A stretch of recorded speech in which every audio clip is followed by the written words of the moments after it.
after 2 here, or 2 after 10. Way to go, way to start. Let me get my notes. So thank you everyone for joining, both APWA Minnesota members and non-members. Not sure how many people we have on the call today, but we did have registrations approaching 200. So hopefully we don't have any snags in technology. A little nervous about getting this many people on a call and having to run it, but so far so good. So thank you for joining. Just wanted to let everybody know that this is the first of 4 sessions that we're going to be doing, since we unfortunately decided to cancel the fall conference, which is typically held at the end of November or toward the end of November at Earl Brown Center. So we're working together with the Conference Planning Committee to do these 4 virtual sessions. Hopefully, we're able to continue and have topics that are of interest to our members and non-members, and give you the opportunity to keep learning and get PDHs for your licensure. So I'm going to, I guess did I introduce myself? I'm Beth Engum. I'm currently the Vice President for APWA Minnesota, and I am with CBS Squared. I'm going to hand it off to Matt Sam, who is my co-chair partner for the Conference Planning Committee. Thanks, Beth. Real quick, before we jump in here, it looks like there's a technical issue with the number of licenses that you guys are allowed to have. I don't know if Patty, that's something that Patty can work on the fly or not, but I saw that note come through. We will work on that. We did upgrade our Zoom account to accommodate 500, so we will work on that as you guys proceed. Thank you, Beth, and thanks, Josh. We'll hear from you in a few minutes. So again, my name is Matt Sam. I'm with the City of Apple Valley.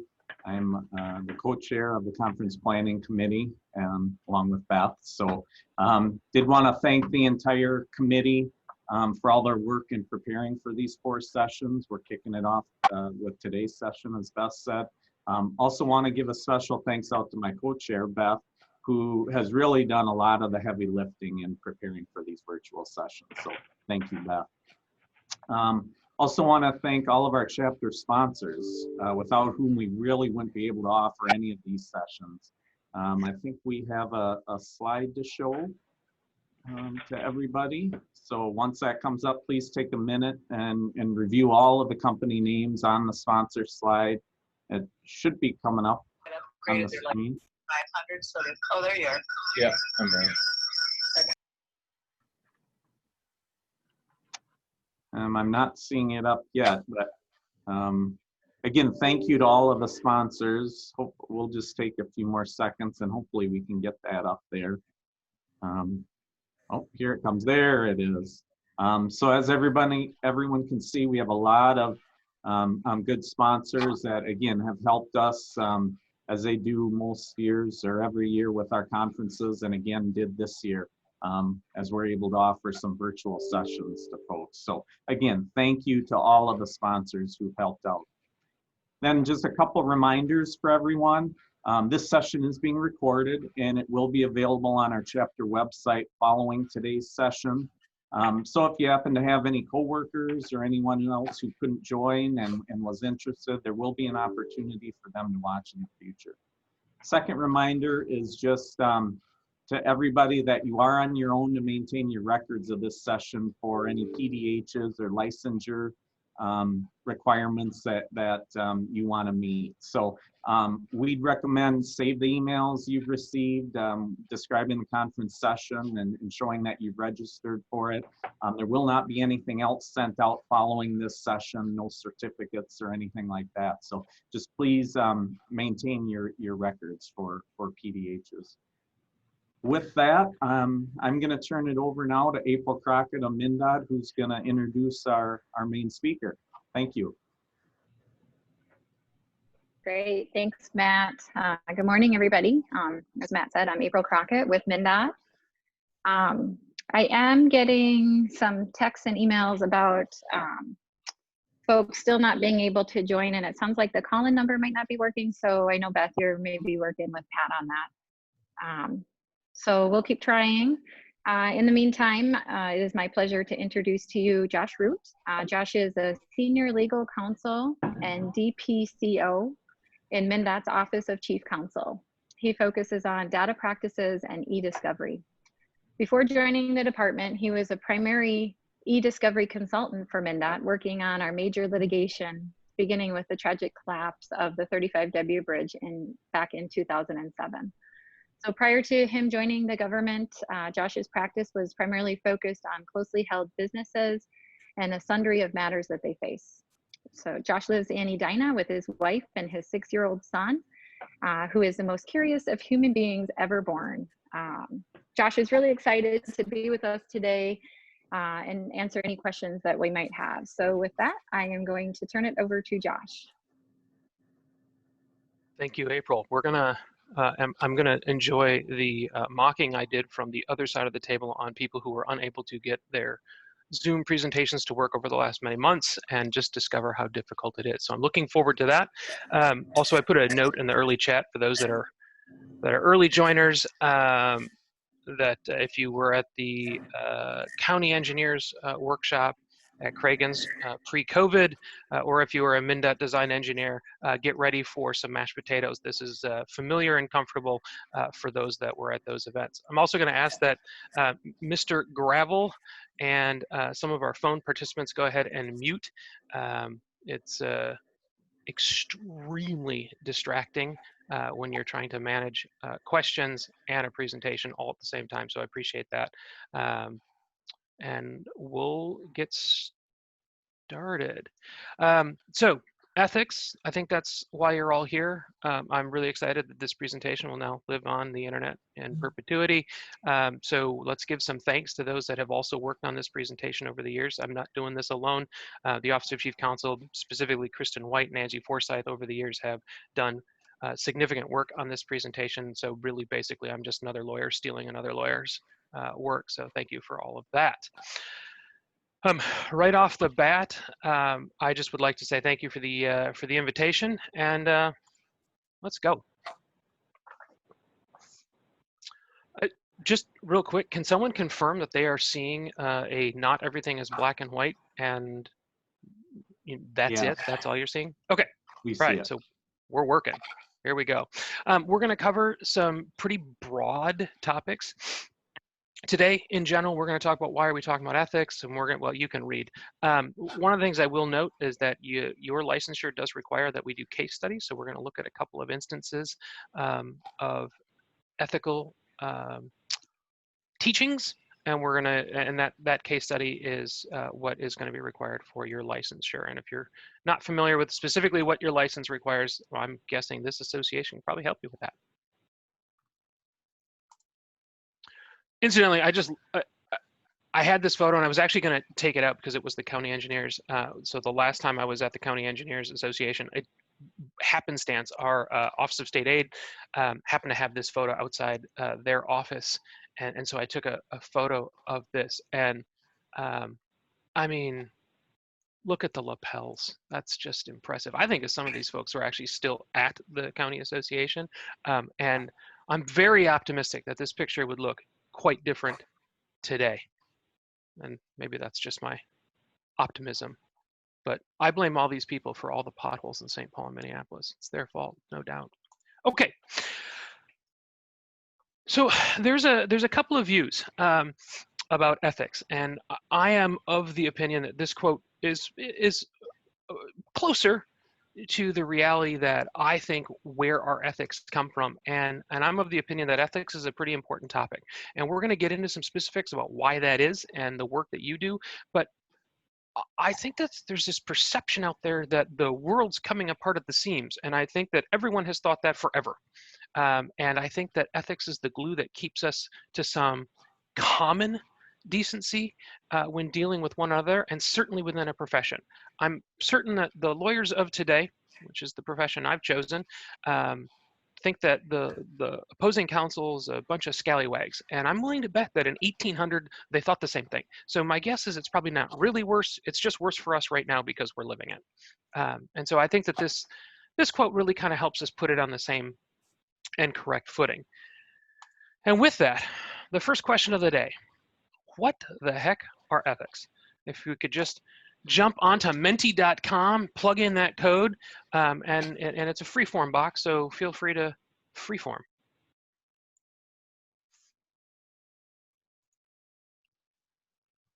We'll give it a second here and see what we've got.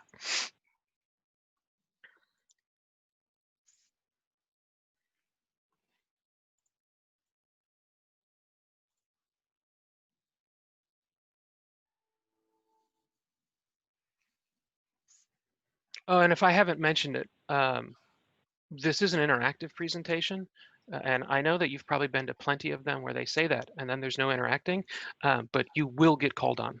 It will happen. I've got a list. It's very helpful. I don't know all these names make sense to me, but you know, I'm not above that.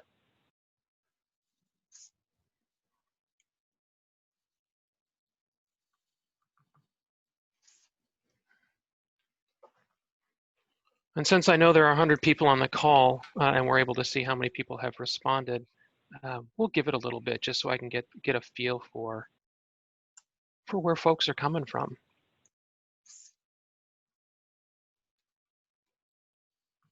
And we'll try to use our time as wisely as possible here. Okay, so we're starting to see some themes come through, and those themes match up with what we're going to talk about later. But we're going to want to hang on to this this word diagram as we kind of look through the future slides, because I think that you're seeing some of the themes that we're going to talk about: morals and value and integrity and honesty. And you know, I see this one down here: just do the right thing. Those are all nice big buckets that we're going to talk about in the universe of ethics. Yeah, perfect. I see about half of the folks have participated, and that's a nice number. And I think that those themes are just, you know, getting stronger. The morals and value and integrity are just coming through even further. So that's excellent work. Thank you all for that. Okay. So what that leads us to is, where do those things come from? And I think what you saw there were these very concepts. There's an element of character, there's an element of morality, there's the social norms, values, and law. And what's interesting about that is those things come from very different things. I mean, some people would tell you that values come from mom and dad, and morality comes from maybe a religious teaching, and that character comes from within. I mean, so they can come from a myriad of different places. But regardless of where they come from, we seem to have a common sense of, what does this mean? What is it? Regardless of where it comes from, it has a meaning to us. And with at least 50 of you, there seem to be some pretty common themes with what those things mean. We're not talking just yet, and we'll get to that at the very end of the presentation, is law. Because we have now also decided that as humans, we can regulate what ethics are, with some interesting mixed success. And actually, it makes for some of the best reading. The favorite cases ever are reading the ethics opinions from the Supreme Court on the lawyers that are being disbarred. It's just a fascinating little whirlwind of disaster and chaos, and best yet when it doesn't come to the detriment of their clients. But it's really interesting to see the things that people can justify to themselves and keep going down that road. And so with that, there are differences. There's a difference between what we know and what we feel. And the IQ side is obviously what we know, and EQ is what we feel. It's about that emotional intelligence. And emotional intelligence is a significant part of us being who we are. It takes emotional intelligence to keep us from being a sociopath, because a sociopath by definition lacks the emotional element that requires that compassion and that ability to relate with other humans. And so being mindful of the whole person is a crucial element in understanding ethics. Understanding within yourself who you are and what you're missing or what you have to bring to the table, and being self-aware is absolutely essential. And now I need to see my notes here, so I got to hide that. Okay, perfect. The empathy component is something that it can be learned. It does not have to be something that is just innate in you. So if, for instance, I would have said that I was not a big fan of the yucky emotion things, and then we had a personal disaster on my team. One of my staff members lost a child, and I was shocked at my ability to relate and my ability to be sad for him. It actually happened really recently, so it's actually still pretty fresh. But I think my wife found it to be a great relief because, you know, maybe I'm not on my path to becoming a sociopath. And so that was great. That told me that, you know, I was actually human, and there was an excellent chance that, you know, I'll be able to stay in the house, which is great, even though I like to pretend, especially with 8 hours of school a day, that I'm living alone at some point. So how do we find it? How do we know that this is something that's supported in our organization? Why is it important? Okay, easy enough. You've got to have it at every level. To be sure, your frontline staff are your biggest group of people, and I'm typically a subscriber to an upside down triangle, primarily because all the power is up here. Your customers will tell you what your business is doing, because that's the nature of customers, and you down at the bottom are going to fulfill that need, or you're going to be out of business. Having said that, in this particular instance, it really comes from your senior leadership. It's coming from your management. It's coming from the people that are setting the expectations for how your organization is going to work and how you're going to behave. If you don't have an ethical tone at the top, I assure you, by the time you get to the frontline staff, it's not going to be there. Sure, there is ethics in all of those humans, but if it's not demanded at the top, it's not going to be found at the bottom. So if you're in a position of management or leadership, it's really important that you set the tone. And I'll give you a really good example. So I was at a conference in Chicago, I think it was 2 years ago, and I had won a drawing, and we're going to figure out why that's a problem later. But I had won a drawing, and it was not like an Amazon Alexa, but it wasn't that. It was the Google version of whatever that thing is.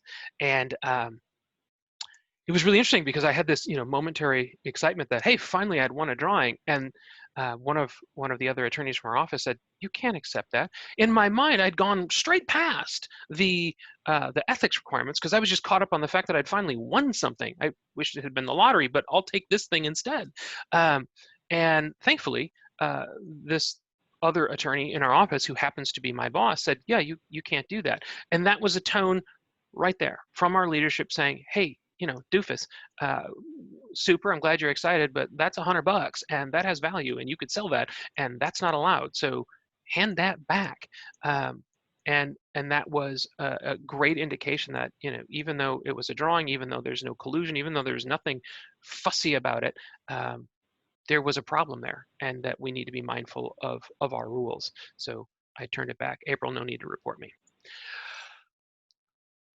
We see the headlines. We understand that it isn't always easy, and that the jobs that we do as government employees, I'm a government employee, most of you are government employees or earn money from governments, whether you're in the private sector or the public sector, taxpayers are paying a big chunk of a lot of our income. And with that comes scrutiny, as it should. I mean, I don't care what my neighbor spends on their house if they want to redo it, but I certainly care that there was collusion in a bid to redo the street in front of it that I'm also paying for. So we have to be mindful. What does this look like? How do we avoid the appearance of impropriety? And there happen to be just a couple of examples just on the screen right here, but these are all big projects, and they're important projects, and so that you can't see them all because of the way this is presenting itself. But there was the California bullet train, and then there's a reference to the shuttle, and then there's another one in there. But I mean, these were things that grabbed a lot of headlines, and because of that, I think it denigrates the profession a little bit, and the employees that were probably doing excellent work, but because of a bad apple, or maybe even a few, they found themselves in the newspaper. So now let's get to the nitty-gritty, because even if there is only a single MnDOT employee, we're going to go through these next slides because, well, I just can't stop myself. The gift prohibition, we've talked about that very, very, very briefly. The state property, what we're referring there is, and so this is specific to state of Minnesota employees. This is in state law, chapter 43A. But my guess is the organizations you work for have something similar. If you're in city government, there's probably an ordinance, and if you're in a private sector, there's probably something in some sort of employment agreement that you have that is going to talk about these various things. Maybe not the gifts if you're in the private sector, and I saw all those wonderful consultants, and in fact, the last time I gave this presentation, I walked out and I went to the pool deck, and sure enough, there were all of my former MnDOT friends that I swear they all work for SRF now. I don't know what's going on there, but there we all are sitting around a pool drinking beer. And the private sector has a different set of rules because they're trying to earn the business, and this is one of the many ways that you can connect with humans. Breaking bread's a great way to do that. But if you're on the state side, or my guess is also the local side, you can run into some complications there. The prohibition of benefiting yourself from someone else's stuff. I can't just go to the truck station and pick up a Bobcat for that landscaping project that I have. Instead, I'm hopping up to Ready Rents to pick that up. And the same is true for most of us, with some specific carve-outs. I was always jealous of the Mortensen guys who always got the pickup truck to pull the boat in and out of the water every year, instead of me needing a truck twice a year, since that's the only time I ever haul anything. And then the confidential information and the conflicts of interest. I mean, those are very similar things. Using information that the public doesn't have to benefit yourself. If you think back, there's always really, like Martha Stewart and the trading that caused her to go to jail. She received information that the public did not have, and she benefited from it, and there was a consequence. And the same thing is true for the professionals and the information that we have. We all hold on to certain information about things, whether that be a contract or a need or whatever. So this is an area where if you're transitioning from public employment to private employment, you're going to want to make sure that you're being mindful of what that transition looks like, and make sure you have a plan to eliminate that risk.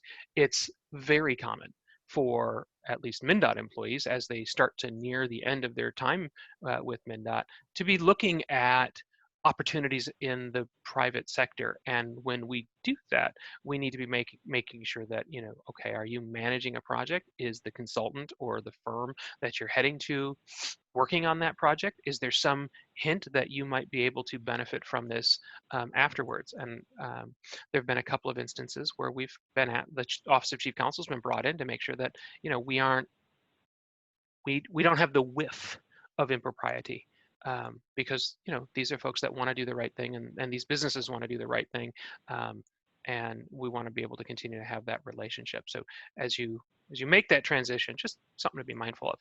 If you happen to work at MnDOT and you're on this call, and I don't know that anyone is, but if you are, we do have a policy, and if you've got questions about that, find me later. You all, because you're a part of the organization or are licensed, also have rules, and some of these might be new to you. The non-discrimination was something that was rolled out 4 years ago. So you have a new pillar within your organization's rules, and this is what your board looks when evaluating errors or omissions within your license requirements. So these are the things that you're going to want to be mindful of as you conduct your job. And we're going to get into these a little deeper, but these are the big broad strokes that you need to be mindful of. Well, you're saying to yourself, okay, but I'm actually not a licensed engineer. I just happen to really like engineers, and I like hanging out with engineers, so I'm exempt from this. Ah, yes, but you're not. So there is still an expectation that a person that is out there doing things in the world is doing things in a reasonable manner, that another person is very likely to have done this the same way. Are you at the same standard as someone else who would have been asked to do this? I'm trying to think of a really good example, and it's escaping me now, but let's just say that you're an unlicensed or maybe a former engineer that's sort of acting in a non-licensed capacity. You're not out there signing plans, but people are coming to you because they know you have this expertise. Oh, okay, I'll use the engineers that we've got. I've got structural engineers that are not holding a license. They're not signing plans, but I know that they're structural. I know they're structural engineers, and so I can come to them and I can say, hey, does this math make sense to you? Does this seem about right? And if it was me trying to hold up a building with a toothpick and they said, yeah, you bet, and then that building collapsed, that would be a unreasonable thing, because any reasonable person with their expertise and expectation would certainly be expected to say, yeah, you can't hold up a building with a toothpick. And so that would be a level of expectation there. Also, you have a duty to exercise your profession in a way that is a standard across the class. So let's say you're not a licensed, I don't know, landscape architect, and I don't know, that's a bad example. Give me a second. It's escaping me. I don't know what happened. So you've got a project going on, and you make a in the field change. The assumption is that this would be a common way of dealing with that issue, as opposed to something that is newfangled or different or maybe edgy. Not to say that newfangled and edgy can't happen, but that's usually going to have to occur with something that's not on the fly. You're going to have some thought and process and be able to document that. Because if you don't, there's an assumption that that's not due care. Another way of saying that is malpractice. So if I make up an argument and it turns out that it's fraudulent, or I should have known because other lawyers would have known that I'm just making this up, and my client is harmed in some way, that's malpractice. So I could lose a license. If you're not a licensed professional, your risk is financial. You could lose the things that the money buys. So that is something to be mindful of. At the end of the day, what we're talking about from a professional standpoint overall is truthfulness, honesty, integrity. I don't think that these are going to come as a surprise, especially not after we looked at the Mentimeter exercise. You know what it is. You know it when you see it, and you definitely know it when you don't see it.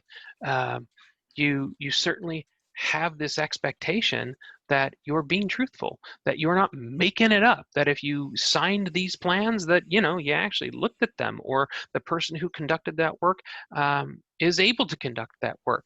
And with that comes this expectation, because of the fact that you're an engineer, that you're doing things honestly. Okay, we're gonna pause here for just a second. I can't see comments. April, is there anything out there yet in questions or comments that we should address here? I am checking. Okay. No, it does look like folks are able to get in though. We have over 100 now, so that is good. Groovy. Yeah, I don't see any questions Okay. at this point. Well, then let's rock and roll. Okay.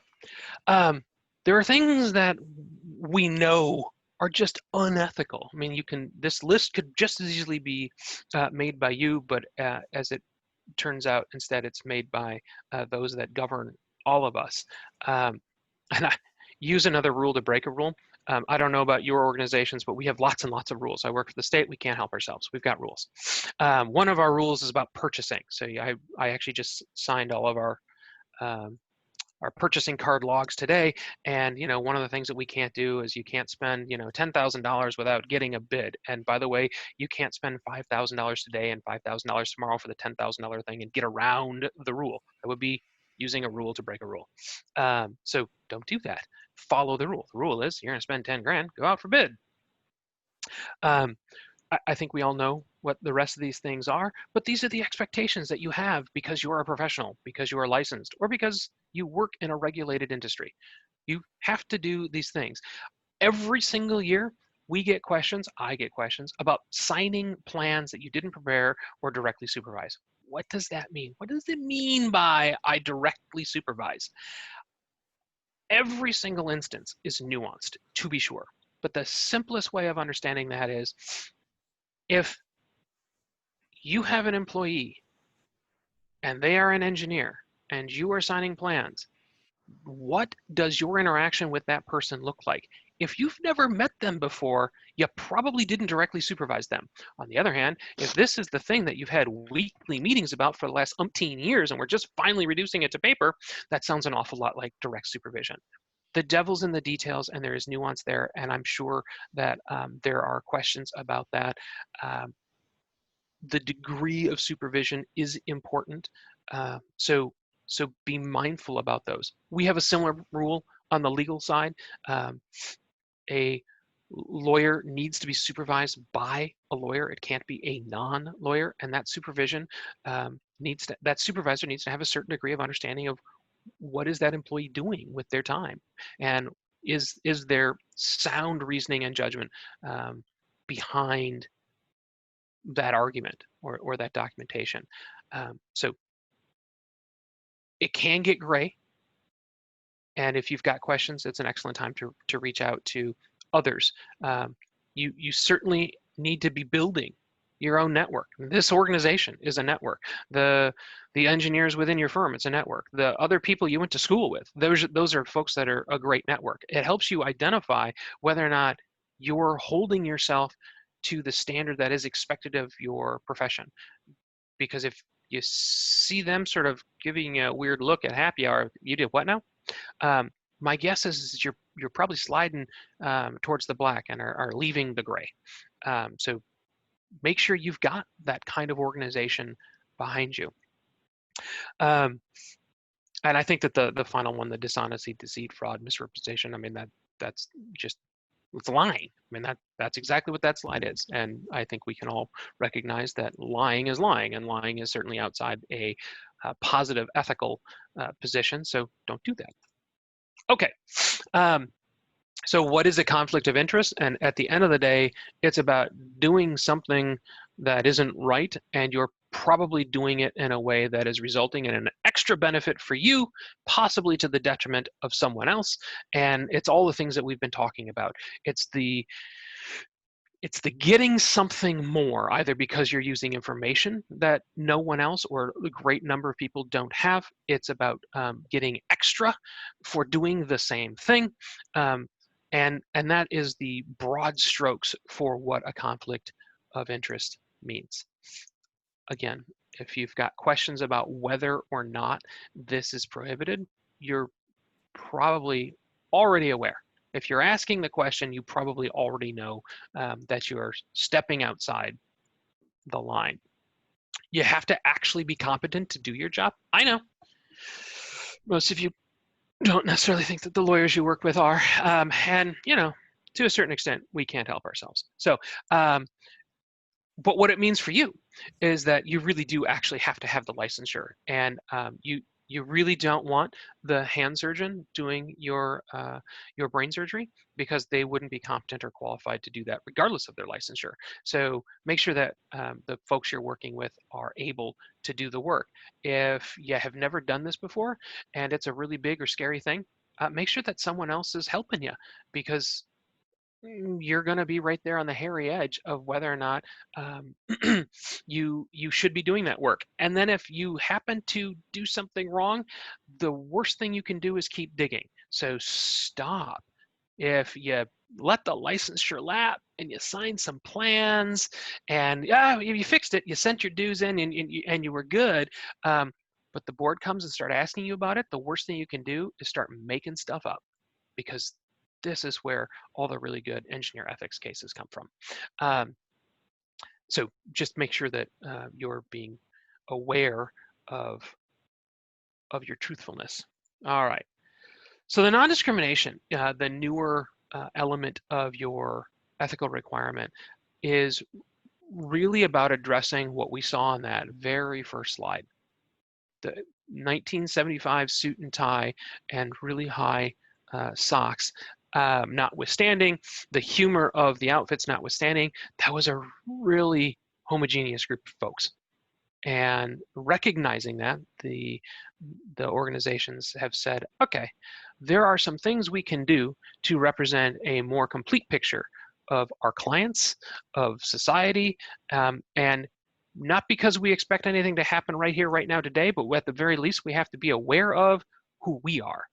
This is your current membership numbers, or at least this was your current membership numbers a year ago when I prepared this slide the very first time.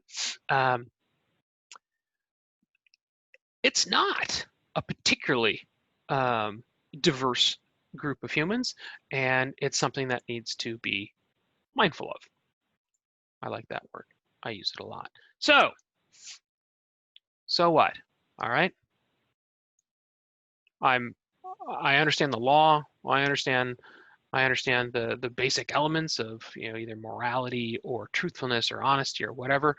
What else is out there? Well, I've referenced the American Society of Civil Engineers a couple of times. That's the group that is describing the profession. This is the overarching entity that governs your profession on a national level. We have the specifics in law here for Minnesota, but this is the national lobbying organization, and they also have some pillars of the things that they're looking for, and they look familiar. I think the only one that maybe isn't familiar with all the other ones is the humility.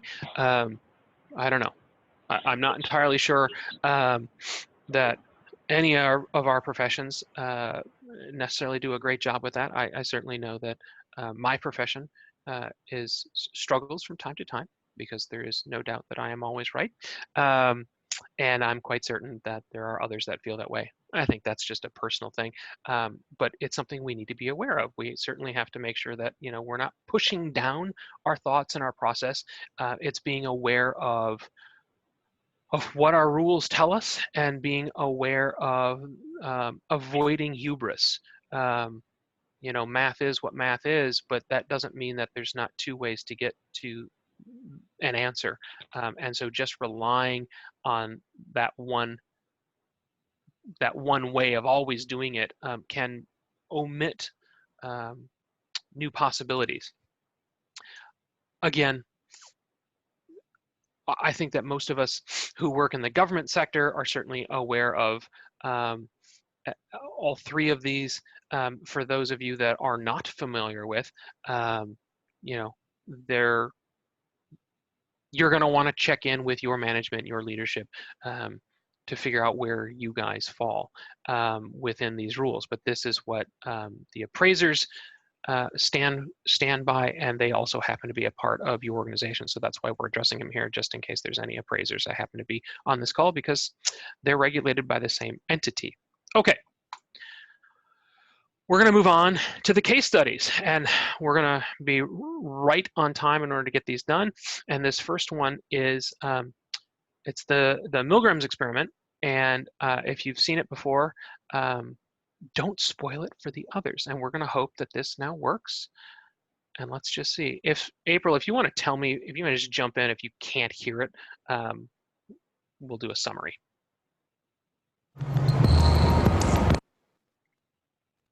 Stop that.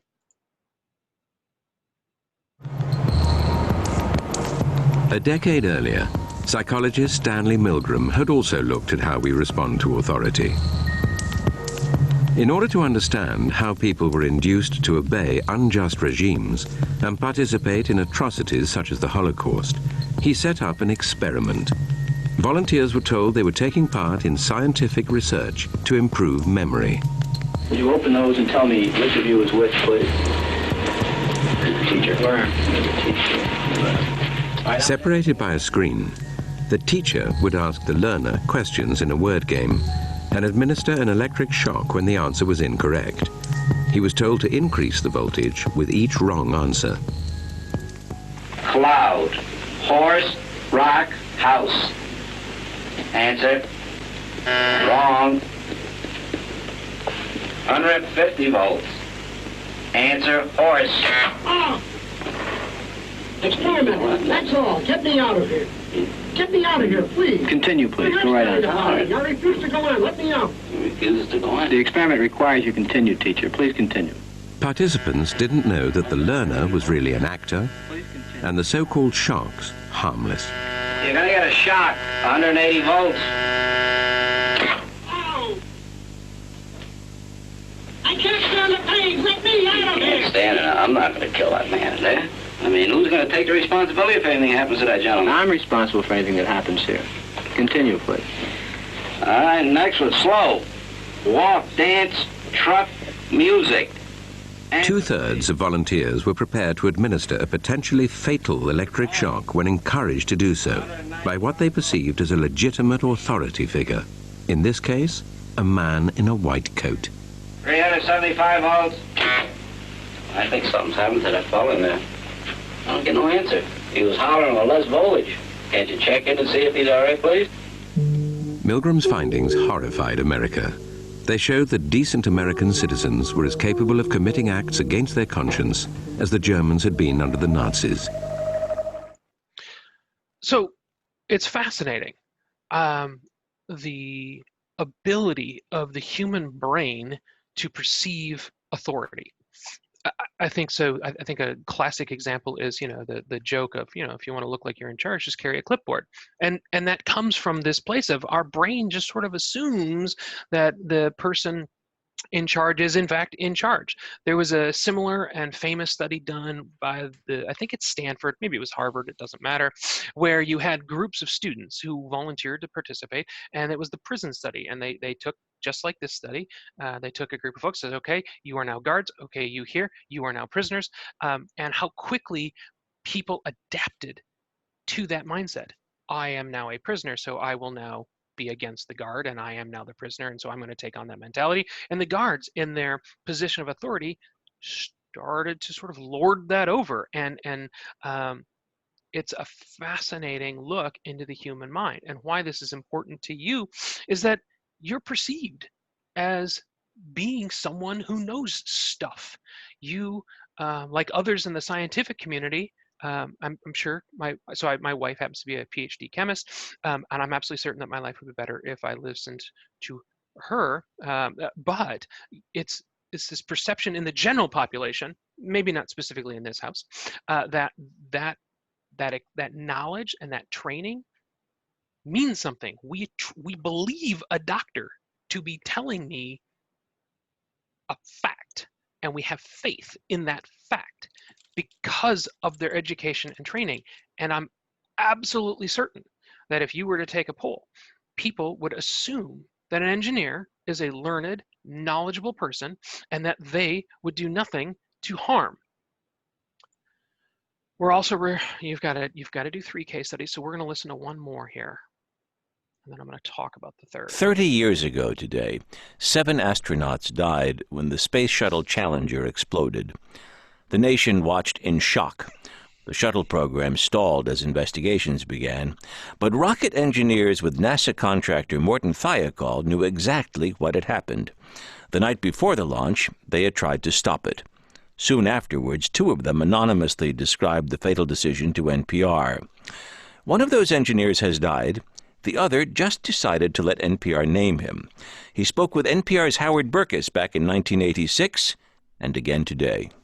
Bob Ebling is 89 now and was despondent on that February night 30 years ago when we sat at his kitchen table in Brigham City, Utah. Ebling and 4 colleagues had tried to stop the Challenger launch. They presented data to Morton Thiokol engineers and NASA officials and argued that it would be too cold to launch. The rubber seals on the shuttle's booster rockets wouldn't seal. The engineers were overruled, and that night, tearful and angry, he told his wife, Darlene, "It's going to blow up." And I did my best to let the world know. I was one of the few that really was close to the situation. The situation went on for hours as Ebling and other Thiokol engineers presented data repeatedly. It was unequivocally clear to them. But NASA ruled the launch. They had their mind set on going up and proving to the world they were right and they know what they were doing.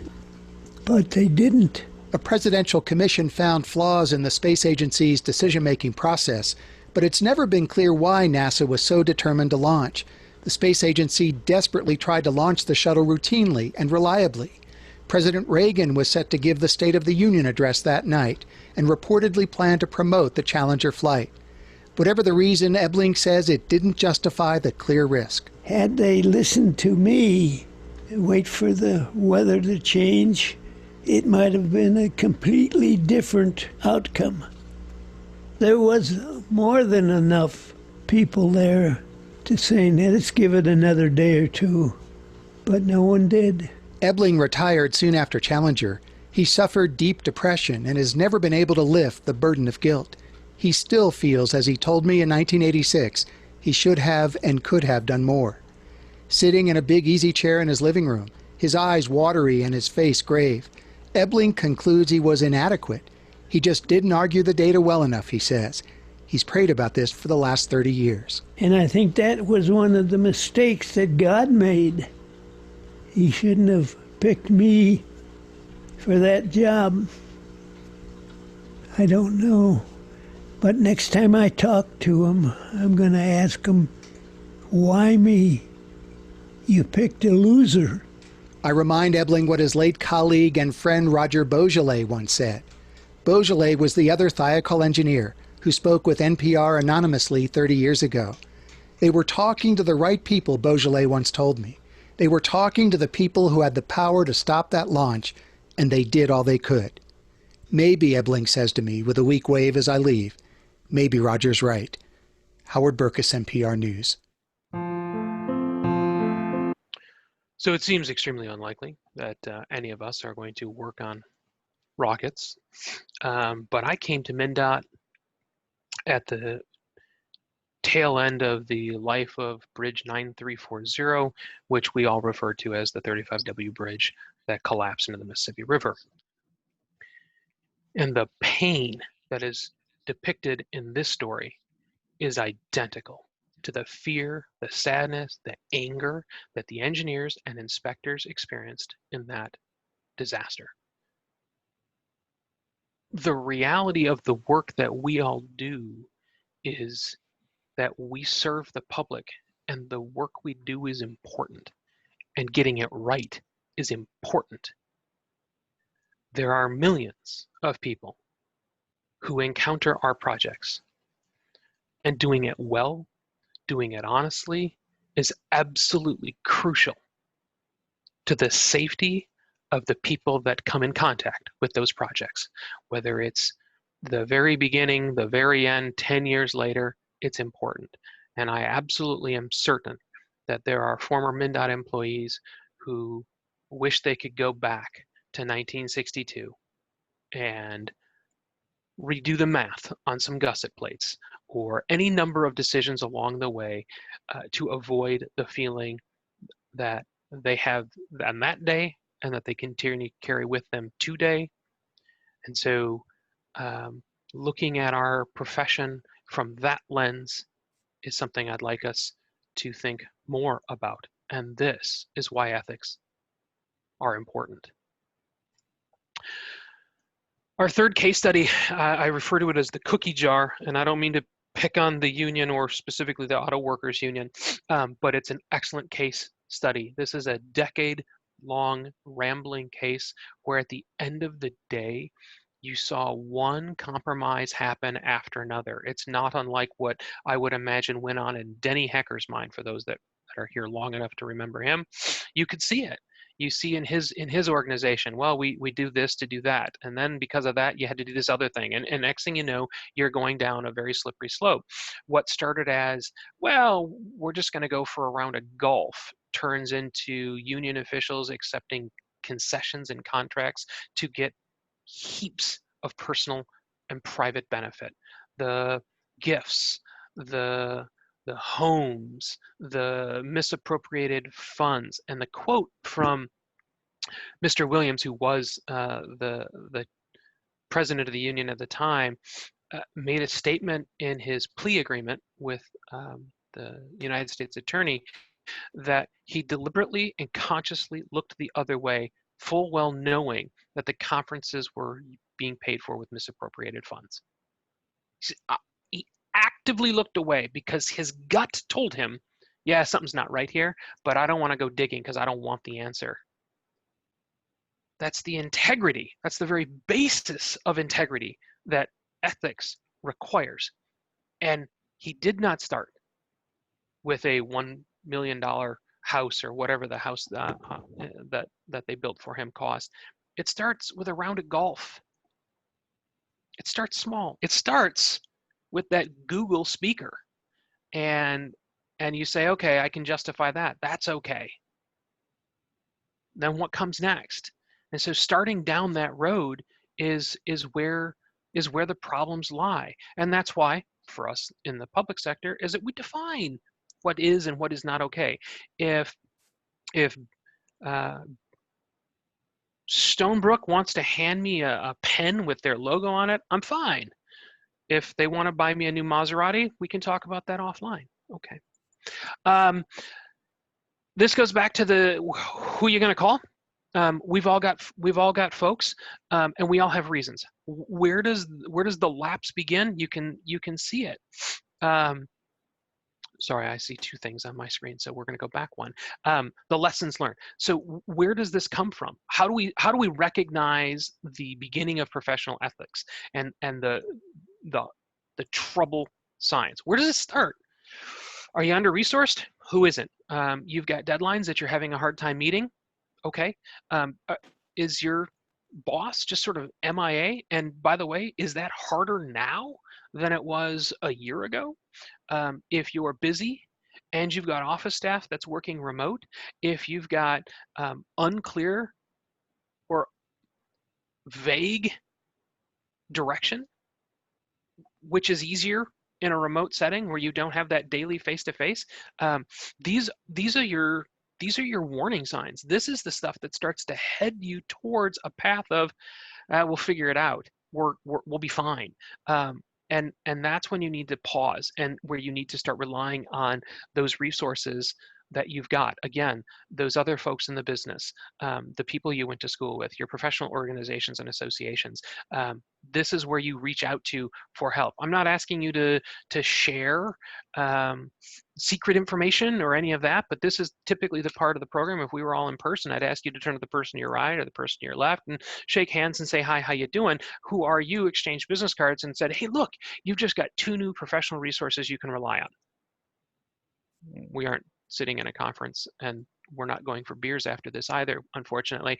So we're not going to do that, but you can take a look at the participants here, and you've got, let's have a look, see, you got 122 other people. All right, you don't call me. So you got 121 other people that are a resource to you if these warning signs are starting to appear and you're wondering what to do about it next.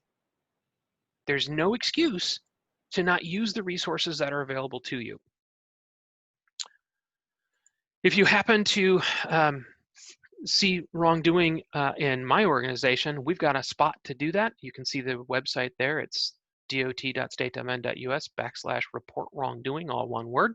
And there's a form, and you can let me know about the wrongdoing. Actually, it technically goes to our audit office, and they start the investigation. But nevertheless, it's a place to start.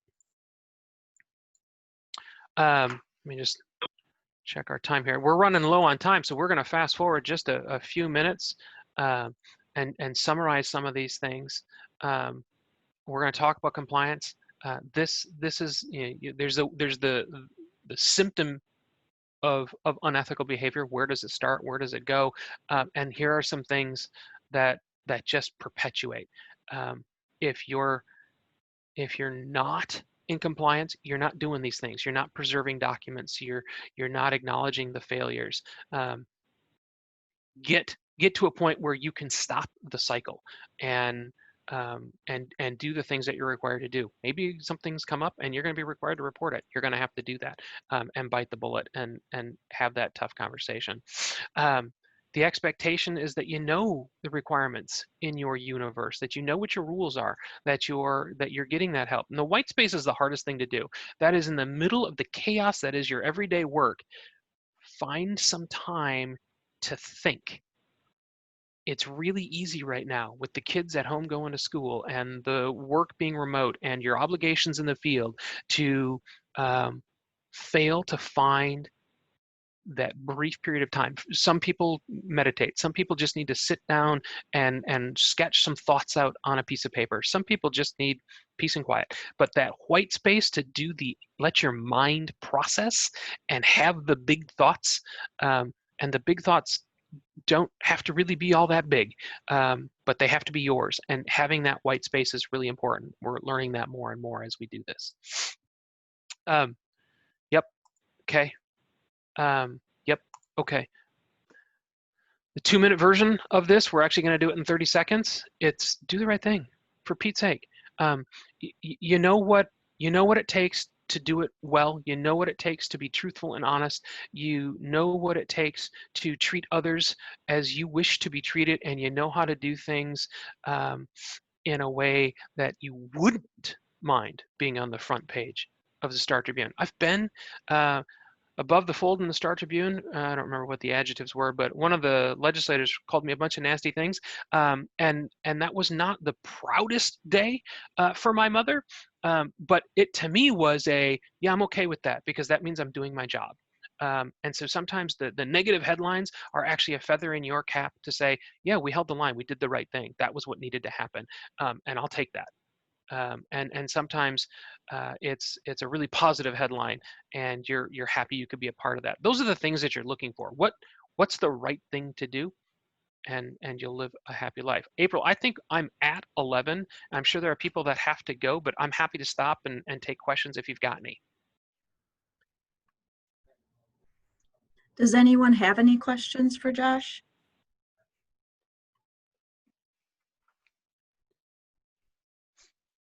Is anyone sending beer to my house? Need your address. Josh, I have one quick one for you. And you touched on it early on. You mentioned something about like a raffle gift at a conference. I think you've used a Google speaker as an example. We all go to conferences, very legitimate, paid for. Sometimes they offer raffles there. Yeah, sign up, win this iPad, win whatever. In your opinion, is that ethically okay to do or not? If you work for the state of Minnesota, the answer is no. The legislation is very clear. 43A says that we can take gifts of what's the language? Non-market value, up to $10 if it's for swag. So there's a dollar figure if it's swag, and everything else just has to have a negligible value. Absent that, and working for the state government, the rest of it comes down to a personal compass. When I was in the private sector, if I'd signed up at a raffle to win an iPad or a new car or a house or whatever, and it's a legitimate raffle, it doesn't bother me. On the other hand, if you're using that raffle because you're, trying to get this contract, and so you're saying, hey, hospital administrator, I'd really like that $7 million paving job you got there. Oh, hey, look at that surprise, you won a new iPad. That smells an awful lot like fraud. But the legitimate, raffle, to me, that's a perfectly fine thing, unless you work for state government. And if you work for local government, you might want to double check your specific city's rules and regulations. By the way, is anyone here from state government? I mean, other than April? Yeah, Josh, I see a few folks on. Okay. Yep. Mm-hmm. It's usually easier to do this when you're in person. You can just do, I like to take the temperature and raise the hands of, who works where. Unfortunately, we're not able to do that. Right. Well, if there are no other questions, Josh, we really appreciated you taking the time to address this. I think it was very interesting and exciting. I love the videos. Something to think about for sure. Yeah. Wow. So with that, Beth, I don't know if you have any final remarks, Beth? Yeah, I will just say thank you again, and I apologize for the issue. We did upgrade our Zoom account to 500, and there was a box unchecked. So this will not happen again. The video is going to be posted to the APWA Minnesota website later today. And I just wanted to touch on the future sessions so you guys know when they're coming up and what the topics are. Thursday, October 22nd, there's going to be a session from Kenny Blumenfeld, who's with the Minnesota Office of Climate Change. The title of that session is Understanding Minnesota's Changing Climate, Observations, Trends, and Projections. And then on Thursday, November 12th, there will be a session on COVID innovations and impacts with a panel of folks from around the metro talking about opportunities they've taken advantage of during COVID and ways they've got around some of the limitations. And then on Thursday, November 19th, there will be a panel on racial equity. So thank you again for participating. Thank you, Josh. You did a great job. And everyone have a great rest of your day.